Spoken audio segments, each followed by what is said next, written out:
I love online conferences, and as you can tell, I've eased into them over the last year. Normally, for the Care and Dementia show, I would be wearing a shirt and I would have shaved and polished my shoes. Don't need to for an online conference.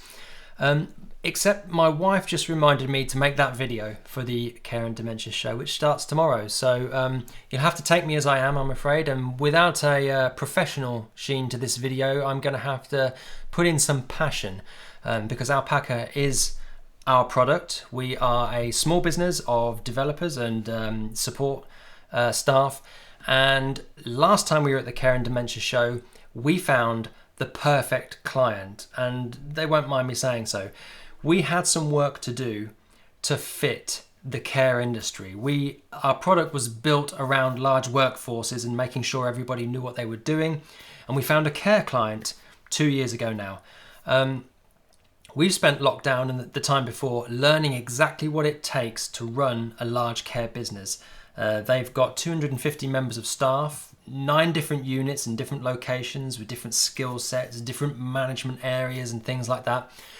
And every time they've come to us with a problem and wouldn't it be better and can we have and shouldn't that change and can we call it this? The answer is yes, because I want to be a care industry provider and I think our software makes a good amount of sense to any business similar to theirs, and I guess that's probably most care businesses.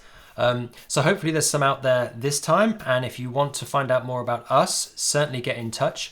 We don't have salespeople, so you will not get sold to. If you ask us a question, it will be me that answers it.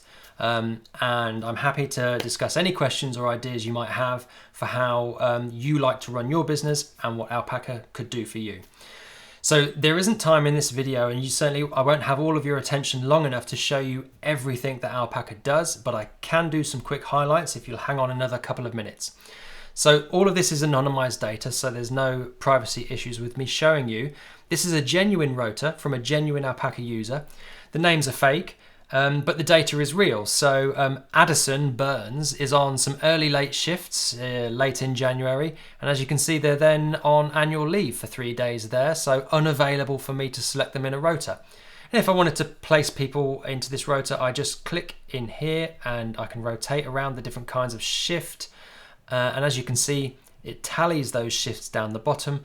So as a team leader or a lead nurse or an administrator or a manager of these guys, I can build the resource that I need and provision a shift the way that I want it and do so clearly using this tool here.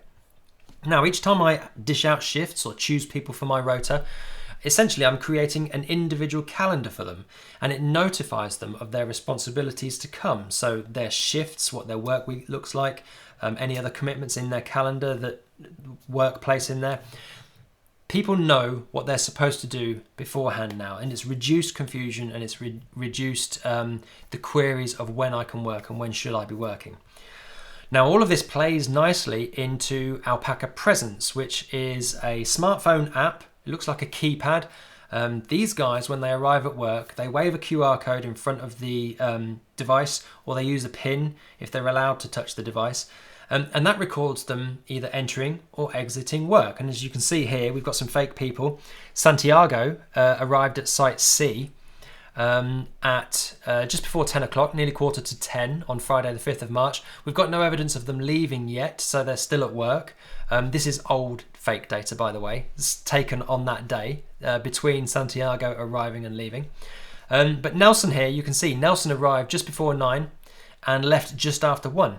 And the robot has decided that 4 hours and 8 minutes means a payable duration of 4 hours. That's going on to Nelson's virtual timesheet.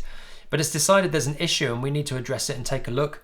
And it says, well, they're short by 27 minutes, meaning that actually we needed Nelson for 4.5 hours and something was up there. So you can see issues, things that need oversight or review, they rise to the top. And the further down this list I go, let me get a longer list. The further down this list I go, the more we'll see pairs, and they're marked up as complete because they exactly hit the bullseye of what we expected and wanted from our team here. This all feeds into reporting and totals and downloads and payroll and other information that lets me understand more about the movements and responsibilities of my teams and therefore the cost. So again, I can see my team in terms of turnover of staff, and I can filter that by site and department and their roles and their types.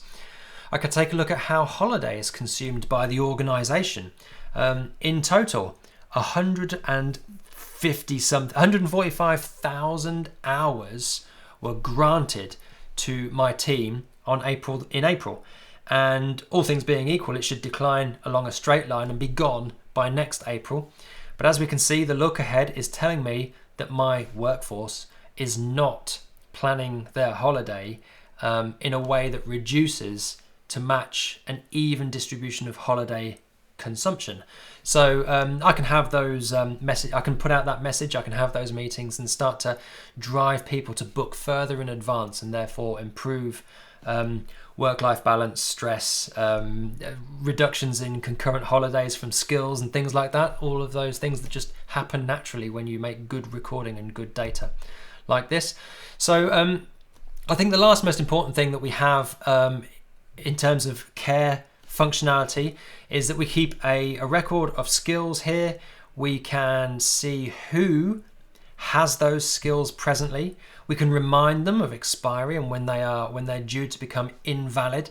And our forecast, so everybody's got a skill here that doesn't end until 2025. So let me choose another one that does end. Okay, 42 valid qualifications amongst my team for acquired brain injury. But if I look at the forecast here, I can see that 2 are going to expire in April, 2 in May, 1 in June. Now I can tolerate that amongst 42 team members with this qualification. But in October 21, I can't tolerate 15 people in my team losing their acquired brain injury qualification. So my forecast helps me plan. I know when my next training session is going to be. I'm going to hit early October for that.